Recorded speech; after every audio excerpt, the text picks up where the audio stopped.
Hi friends, ಎಲ್ಲರೂ ಕೂಡ ನನ್ನ ಚಾನಲ್ಗೆ ಸ್ವಾಗತ ಹೇಳ್ತಾ ನೋಡಿ, ಎಲ್ಲರೂ ಕೂಡ PSTR GPSTR ನೇಮಕಾತಿಗೆ ಎಲ್ಲರೂ ಕೂಡ ಎದುರು ನೋಡ್ತಾ ಇದ್ದೀರಿ, ಹೌದಾ ಅಲ್ವಾ? ಹಾಗಾದರೆ ಎಷ್ಟೋ ವಿದ್ಯಾರ್ಥಿಗಳು ಇನ್ನೂ ಕೂಡ TT ಪಾಸ್ ಆಗದೆ ಇನ್ನೂ ಕೂಡ ಕೊರಗ್ತಾ ಇದ್ದಾರೆ. ಅವ್ರಿಗೊಂದು ಸುವರ್ಣ ಅವಕಾಶ ಇದೆ. ಯಾಕಂದರೆ ಈ ಸೆಂಟ್ರಲ್ ಗೌರ್ಮೆಂಟ್ ವತಿಯಿಂದ, ಸೆಂಟ್ರಲ್ ಒಂದು ಎಜುಕೇಷನ್ ವತಿಯಿಂದ ಈ ವರ್ಷಕ್ಕೆ 2 ಸಾರಿ TT ಕಡ್ಡಾಯ ಅಂತ ಯಾವಾಗಲೂ ರೂಲ್ಸ್ ಇದೆ. ಹಾಗಾಗಿ ಈ ಕರ್ನಾಟಕ ಸರ್ಕಾರವು ಕೂಡ ಇನ್ಮೇಲೆ TTಯನ್ನು ಆಫ್ಲೈನ್ನಲ್ಲಿ ಪರೀಕ್ಷೆ ಅಥವಾ ಪ್ರಶ್ನೆ ಪತ್ರಿಕೆ ಸ್ವರೂಪ ಬದಲಾವಣೆ ಆಗುವಂಥ ಸಂಭವ ಬಂದಿದೆ.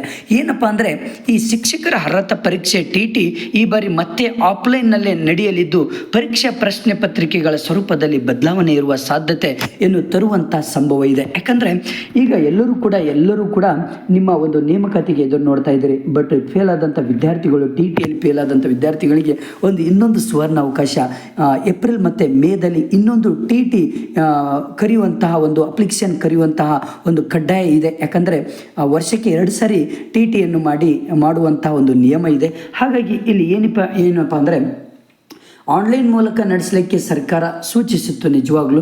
ಬಟ್ ಅದು ಕಳೆದ ವರ್ಷ ಸಿದ್ಧತೆ ನಡೀತಾದರೂ ಕೂಡ ಸರಿಯಾಗಿ ಜಾರಿ ಆಗಲಿಲ್ಲ. ಯಾಕಂದರೆ ಆನ್ಲೈನ್ ಆಗಲಿಲ್ಲ, ಆಫ್ಲೈನೇ TT ನಡೆಸಬೇಕಾಯಿತು. ಹಾಗಾಗಿ ಯಾಕೆ ಇದು ಆಗೋದಿಲ್ಲ ಅಂದರೆ, ಆಫ್ಲೈನು ಯಾಕೆ ಆನ್ಲೈನ್ ತುಂಬ ಕಷ್ಟ ಅಂದರೆ, ಯಾಕಂದರೆ ಪ್ರತಿ ಜಿಲ್ಲೆಗಳಲ್ಲಿಯೂ ಕೂಡ ಯಾವುದೇ ರೀತಿ ಕಂಪ್ಯೂಟರ್ ಸೌಲಭ್ಯಗಳು ಕಡಿಮೆ ಇದೆ. ಹಾಗಾಗಿ ತುಂಬ ಕಷ್ಟ ಆಗ್ತದೆ. ಬಟ್ 2 ಪರೀಕ್ಷೆ ಪೈಕಿ ಒಂದನ್ನು ಆಫ್ಲೈನ್ನಲ್ಲೇ ನಡೆಸಲಾಗ್ತಿತ್ತು. ಬಟ್ ಲಭ್ಯ ಮಾಹಿತಿ ಪ್ರಕಾರ ಬಾರಿಯು ಆನ್ಲೈನ್ ನಡೆಯುವ ಲಕ್ಷಣ ಗೋಚರಿಸ್ತಿಲ್ಲ. ಯಾಕಂದರೆ ಇಲ್ಲಿ ಆನ್ಲೈನ್ ಯಾಕೆ ಕಷ್ಟಪ್ಪ ಅಂದರೆ, ಪ್ರತಿಯೊಂದು ಜಿಲ್ಲೆಗಳಲ್ಲೂ ಕೂಡ ಕಂಪ್ಯೂಟರ್ಗಳ ಒಂದು ಸಂಖ್ಯೆ ತುಂಬ ಕಡಿಮೆ ಇದೆ. ಕೆಲವೊಂದು ಜಿಲ್ಲೆಗಳಲ್ಲಿ ಕಷ್ಟ ಸಾಧ್ಯ ಇದೆ ಆನ್ಲೈನ್ ಮಾಡೋದಕ್ಕೆ. ಹಾಗಾಗಿ ಆಫ್ಲೈನೇ ಮಾಡ್ತಾರೆ.